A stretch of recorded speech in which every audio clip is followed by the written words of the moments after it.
Seperti yang kita tahu, bocah Kroko adalah cara yang sudah pernah berseteru dengan Luffy sejak di Ars Alabasta kemarin. Dia dulunya merupakan si Chibukai sekaligus pimpinan dari organisasi Baroque Works yang menguasai Alabasta. Dia memiliki cita-cita besar yaitu ingin membangun negara utopia sekaligus memiliki senjata Pluton.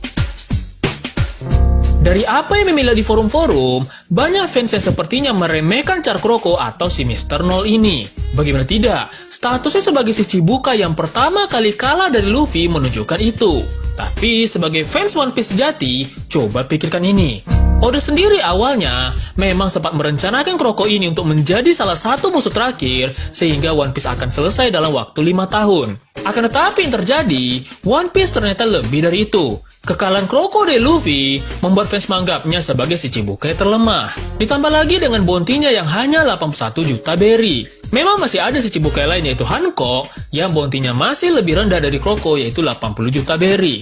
Akan tetapi, Hancock adalah seorang ratu bajak laut yang memiliki haki raja sehingga orang benar-benar sangat takut dan respect terhadapnya. Sedangkan bocah Kroko, dia bahkan dikalahkan Luffy yang masih Rocky dan belum mengenal haki. Tapi syukurlah, Oda kemudian membangkitkan Char Kroko ini kembali pada Ars Impel Down dan juga Marineford. Dengan diletakkannya Kroko di level 6 adalah bukti bahwa Oda ingin menghapus anggapan para fans jika Kroko adalah Char lemah karena dikalahkan Luffy. Jika di Ars Alabasta Kroko adalah orang pertama yang menjelaskan betapa saktinya buah iblis jika penggunanya tekun melatihnya, di Impel Down ini Kroko juga kembali menyambung kata-kata yang hampir sama. Di Impel Down ini, dia adalah orang pertama yang menyebutkan istilah awakening pada buah iblis. Melihat kalimatnya di Alabasta, dikurungnya dia di level 6, serta penjelasannya mengenai awakening, jelas Kroko ini memang sangat kuat dan sudah menguasai kekuatan buah iblisnya secara sempurna. Oleh karena itu, adalah sesuatu yang masuk akal bagi bocah Kroko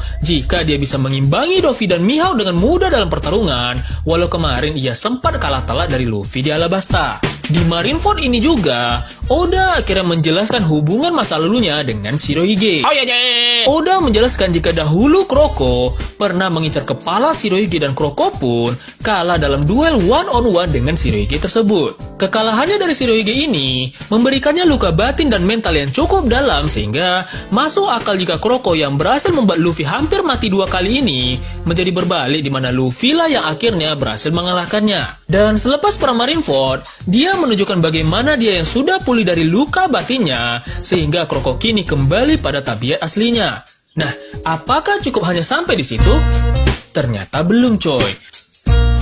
Masih ada satu hal lagi keistimewaan dari Char bocah Kroko ini. Dia sejauh ini adalah satu-satunya musuh Luffy yang tampak memiliki tujuan yang kuat dan tidak sombong. Sehingga motivasi kuat serta low profile-nya inilah yang harus ditanggapi secara serius. Ini terlihat dari harga bounty-nya yang rendah serta penampilannya sepanjang cerita. Bahkan di halaman cover sekalipun, Kroko ditampilkan sebagai Char baik yang memberikan payung kepada seekor anjing. Ini berbanding terbalik dengan Char-Char lain seperti para supernova yang selalu ditampilkan dengan wajah yang sangar. Di balik penampilan mata mengantuk dan kerendahan hatinya memberikan payung kepada seekor anjing ini, dia adalah Char pintar yang bisa mendirikan organisasi Baroque Works dan mencari tahu tentang Pluton. So ya, dari fakta barusan, kita harusnya sudah bisa peka dan tidak meremehkan apalagi mengabaikan Kroko. Oda sengaja melakukan semua ini sebagai pertanda bahwa Kroko akan memberikan dampak yang besar pada saga terakhir ini.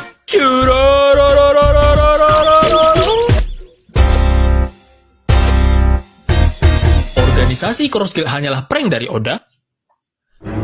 Berita besar mengenai organisasi Cross Guild Buggy ternyata dipersepsikan berbeda oleh para fans. Ada fans yang menganggap jika Kroko dan Mihawk memang merapat kepada Buggy, sementara yang lain ada yang menganggap jika ini hanyalah prank belaka. Dan ya, teori yang diutarakan fans jika ini hanyalah prank belaka memang masuk akal. Mereka mengatakan jika Mr. Trilla Bianchero dari semua ini dengan menciptakan patung lilin Mihawk dan bocah Kroko di kapal Buggy, sehingga Angkatan Laut melihat seolah-olah bocah Kroko dan Mihawk memang benar-benar ada di sana dan sudah beraliansi dengan Buggy. Dan ya, menurut Mimin, teori ini cukup masuk akal, tapi memiliki kelemahan. Kita tahu jika patung lilin milik Mr. Tree harus diwarnai oleh Miss Golden Week agar mendapatkan hasil sempurna mirip dengan Char aslinya.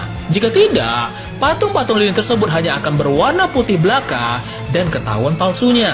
Nah, apakah menurut kalian para marinir ini bisa dengan mudahnya tertipu menganggap Kroko dan Mihawk ada di kapal bagi yang padahal itu hanyalah patung putih saja?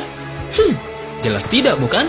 Saat marinir mengejar bagi, di saat yang sama marinir lain juga tengah mengincar mantan si Chibukai yang lain. Jika marinir yang mengejar bagi tertipu dengan patung Mihawk dan Kroko, marinir yang lain jelas akan mengonfirmasi jika cara yang asli ada di depan mereka. Nah, perlu diperhatikan di sini, saat marinir juga mengincar Mihawk, bocah Kroko saat itu sedang berada entah di mana.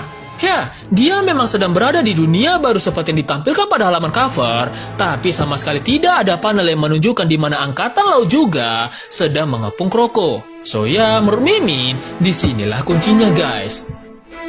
Menurut Mimin, Kroko saat itu hadir di tengah-tengah insiden pengepungan bagi, dan dia bersama pasukan terkuat bagi ikut membantu meratakan angkatan laut yang ada di sana. Ini masuk akal karena sebagai mantan si Chibukai sebelum si Chibukai dihapuskan, Kroko ini adalah orang yang paling membenci angkatan laut. Di perang Marineford, dia sempat membantu Ace dan Luffy 2 kali, dan dia juga sempat berkata, "Lindungilah apa yang harus kau lindungi, jangan biarkan mereka mendapatkan lagi apa yang mereka inginkan." Ya, jiwa krokodil sebenarnya bukanlah ingin menjadi bawahan Luffy, melainkan dia ini hanya tak ingin angkatan laut menang dan mendapatkan apa yang mereka inginkan. Jadi, hal yang sama menurut Mimin juga terjadi pada insiden bagi ini. Kroko yang saat itu juga tengah berada di dekat sana, langsung menyapu bersih kapal-kapal angkatan laut yang mengincar bagi. Dan selesainya insiden itu, Kroko dan Bagi pun kemudian bernostalgia di mana mereka dahulunya pernah bekerjasama untuk kabur dari penjara Impel Down. Tentu saja, Kroko sangat mengetahui jika Bagi ini lemah, tapi Kroko hanya memaklumi dan tidak meremehkan Bagi. Ini pernah terlihat saat insiden perebutan kapal di Impel Down. Kroko hanya memberikan ekspresi datar saja ketika berdiri sejajar dengan Bagi. Kroko bahkan mengakui karisma Bagi di depan anak buahnya.